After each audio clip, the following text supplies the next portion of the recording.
नमस्कार, स्वागत है आप सभी का सुजस सारांश की इस क्लास में। मैं हूं आपके साथ विपिन कुमार शर्मा और इस क्लास में हम पढ़ते हैं राजस्थान का करंट अफेयर्स, जिसका आधार होता है राजस्थान सरकार की सुजस पत्रिका।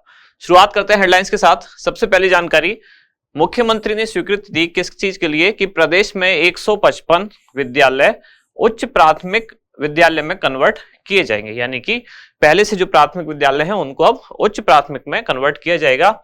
फिर यहाँ सिटी ट्रांसपोर्ट के लिए 500 नई बसें संचालित की जाएंगी। ये कौन कौन से शहरों में संचालित होंगी? तो जयपुर, जोधपुर और अजमेर, अजमेर के साथ साथ कोटा। जयपुर, जोधपुर, अजमेर और कोटा, चारों शहरों में मिला के 500 नई बसें अब सिटी ट्रांसपोर्ट के लिए संचालित की जाएंगी।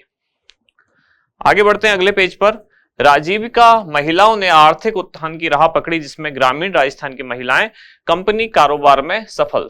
तो आप सभी को पता है जैसा राजीविका द्वारा बहुत सारे ऐसे कार्यक्रम संचालित हैं जिससे कि जो ग्रामीण क्षेत्र की महिलाएं हैं वो अपना कुछ उद्यम स्थापित कर सकें। इसी में एक कार्यक्रम है ये, जिसमें कहा गया है कि ग्रामीण राजस्थान की महिलाएं कंपनी कारोबार में सफल हुई हैं। इसमें ज्यादातर क्या है, तो जो किसान उत्पादक संघ है, यानी कि जिसको FPO कहा जाता है, उसके माध्यम से ग्रामीण महिलाओं के रोजगार के विषय में जानकारी दी गई है। यहाँ जयपुर हेरिटेज निगम, जहां प्लास्टिक मुक्त शहर के लिए नई पहल शुरू की गई है। इस पहल में क्या किया जा रहा है? इस पहल में हर घर में एक जो कपड़े का थैला होता है वो वितरित किया जाएगा। किसके द्वारा? नगर निगम के द्वारा। अगले पेज पर जानकारी, स्वतंत्रता सेनानियों के नाम पर अब स्कूलों के नामकरण किए जाएंगे। और उष्ण संरक्षण योजना, राजस्थान की जो ऊंट के जन्म पर पशुपालकों को एक आर्थिक सहायता दी जाती है, तो 17,000 ऊंट पालकों को प्रोत्साहन राशि मिलेगी। इस योजना के बारे में थोड़ी सी जानकारी लेंगे आज कि क्या इसके पैरामीटर है, कितनी सहायता राशि दी जाती है, कब से योजना शुरू हुई, कौन से विभाग द्वारा संचालित है। राज्य सरकार विश्वविद्यालयों को 2 करोड़ रुपए तक सहायता राशि जारी करेगी।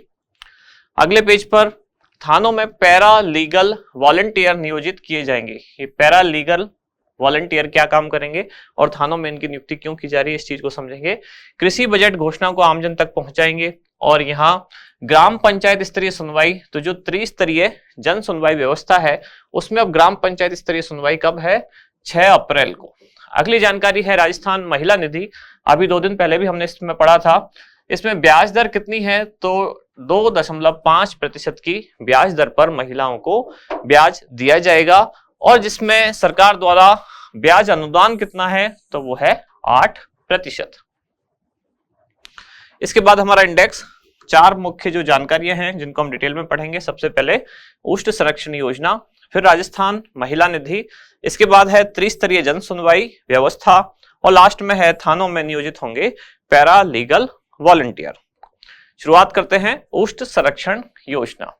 संदर्भ इसका, क्योंकि अभी कुछ टाइम पहले थोड़ा सा टाइम हो गया, यानी कि फरवरी में इसका योजना का लोकार्पण किया गया। किसके द्वारा? पशुपालन मंत्री कौन? श्री लालचंद कटारिया द्वारा उष्ण संरक्षण योजना का लोकार्पण किया गया। किस दिन किया गया? तो 9 फरवरी 2023। विवरण योजना का, तो इस योजना में ऊंट प्रजनन को प्रोत्साहित करने हेतु टोडियों, यानी कि जो ऊंट के बच्चे होते हैं उनको कहा जाता है, तो उनके जन्म पर पशुपालक को 5-5 हजार रुपए की प्रोत्साहन राशि 2 किस्तों में दी जाएगी। और ये भी ऊंट के जो बच्चे हैं, कितने टोडियों को, यानी कि कितने ऊंट के बच्चों के जन्म पर दी जाएगी योजना? तो 2 जो ऊंट के बच्चे होंगे जिनको टोडी कहा जाता है, 2 इसमें शामिल होंगे, यानी कि 2 ऊंट के बच्चों के जन्म पर 5-5 हजार करके किस्त दी जाएगी, 2 किस्तें। योजना के तहत ये जो 10,000 की राशि है, यानी कि 5-5 हजार की किस्त किस तरह दी जाएगी? तो योजना के तहत जब तक 2 माह का वो बच्चा होगा तो उसके जन्म पर 5,000 रुपए दिए जाएंगे। इसके बाद वो जीवित रहता है और जब 1 वर्ष की आयु पूर्ण कर लेता है तब 1 वर्ष बाद पुनः उसको 5,000 रुपए पशुपालक को दिए जाएंगे। अगली योजना है राजस्थान महिला निधि, जो कब से प्रारंभ हुई? यह है 26 अगस्त 2022 से शुरू किया गया राजस्थान महिला निधि।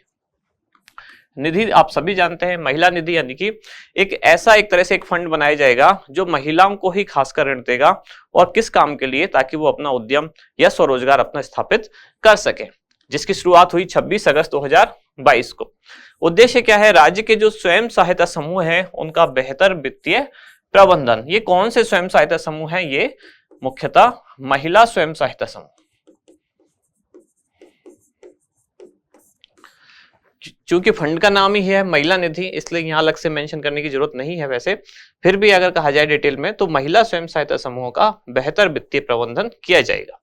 राज्य सरकार द्वारा महिला निधि के माध्यम से स्वयं सहायता समूह के सदस्यों को ऋण पर कितना प्रतिशत, तो 8% ब्याज अनुदान दिया जाएगा। ये बात समझने की है कि 8% ब्याज अनुदान है, जबकि जो ब्याज की दर है वो कितनी है, 2.5%। ये ब्याज की दर है, ये ब्याज दर है, और ये 8% जो है ये ब्याज पर अनुदान है, यानी कि एक तरह से इतना पुनर्भरण राज्य सरकार द्वारा किया जाएगा। यह ब्याज अनुदान कब तक दिया जाएगा, तो 2 वर्ष की अवधि तक, और कितने रकम पर, तो 1 लाख रुपए तक के ऋण के रकम के ऋण पर दिया जाएगा। इस निधि के माध्यम से क्या होगा, महिलाओं को सुगमता से रोजमर्रा की जो आवश्यकता है उनके लिए, साथ ही स्वरोजगार हेतु ऋण उपलब्ध कराया जाएगा। यहाँ लिखा भी हुआ है दोबारा कि स्वयं सहायता समूह को यह ऋण 2.5% ब्याज दर पर दिया जाएगा। 2.5% है ब्याज दर और 8% है ब्याज पर अनुदान। योजना शुरुआत में राज्य के केवल 15 जिलों में लागू की गई थी और वर्ष 2023-24 से इसे पूरे प्रदेश में लागू किया गया है। अगली जानकारी है त्रिस्तरीय जन सुनवाई व्यवस्था। नाम में लिखा हुआ है त्रिस्तरीय, तो जाहिर सी बात है 3 स्तर हमारे दिमाग में होने चाहिए। कौन कौन से?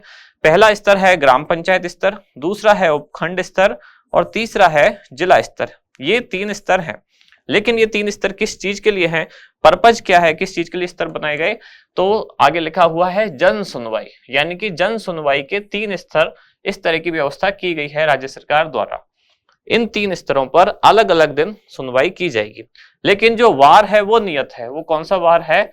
गुरुवार। यानी हर महीने के जो 3 गुरुवार होंगे उनको 3 स्तर पर आम जनता की जो समस्या है, उनकी जो दैनिक जीवन की समस्या है, उन पर सुनवाई की जाएगी।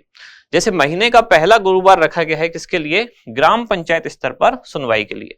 ग्राम पंचायत में जितने लोग रहते हैं उस स्तर पर सुनवाई की जाएगी।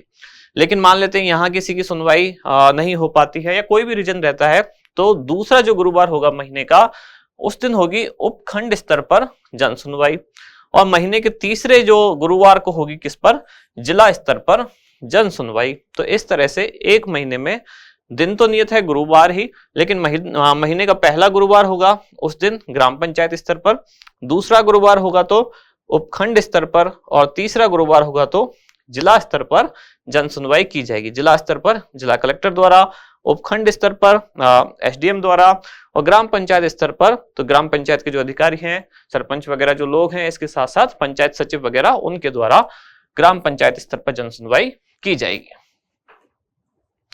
अगली जानकारी है थानों में नियोजित होंगे पैरा लीगल वॉलंटियर, जिसका उद्देश्य क्या होगा?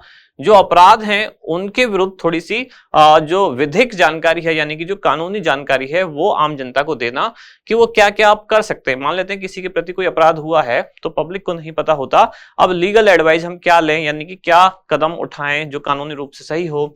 तो ऐसी कुछ लीगल एडवाइस देने के लिए थानों में नियुक्त किए गए हैं पैरा लीगल वॉलंटियर, जिनका उद्देश्य क्या है? प्रदेश में कुछ लापता बच्चे हैं, उनके विरुद्ध अपराध आदि की स्थिति में पीड़ितों को पुलिस थानों पर ही विधिक सहायता, यानी कि कानूनी सहायता उनको, साथ ही एक लीगल एडवाइस उनको उपलब्ध कराना। शुरुआत में विभिन्न जिला मुख्यालयों के कुल 66 पुलिस थानों तथा ग्रामीण क्षेत्र के 99 पुलिस थानों में एक यानी कि कुल 66 और 99 यानी कि 165 जो वॉलंटियर हैं उनकी नियुक्ति की जाएगी। पैरा लीगल वॉलंटियर का वेतन कितना होगा? तो प्रति माह 15,000 रुपए तक इनको वेतन दिया जाएगा, और इस वर्ष इस योजना में 2.25 करोड़ रुपए व्यय होंगे।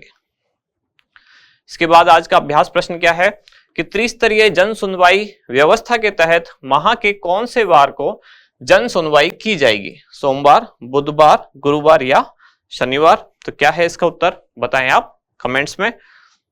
और लास्ट में जो एक नए बैच के लिए सेमिनार शुरू होने वाला है वो कब होगा? तो ये है 9 अप्रैल को प्रातः 10 बजे। कहां? तो जयपुर सेंटर पर आयोजित होगा। कौन से एग्जाम को टारगेट करते हुए? आरएएस प्रीलिम्स और सब इंस्पेक्टर यानी कि एसआई एग्जाम को टारगेट करते हुए एक मेगा सेमिनार आयोजित होगा 9 अप्रैल को सुबह 10 बजे। कहां? जयपुर सेंटर पर। यहाँ हमारी मेंटर टीम के आप फोटोग्राफ्स देख पा रहे हैं। तो अगर आप इसमें इंटरेस्ट रखते हैं और जुड़ना चाहते हैं तो दिए गए नंबर पर संपर्क कर सकते हैं।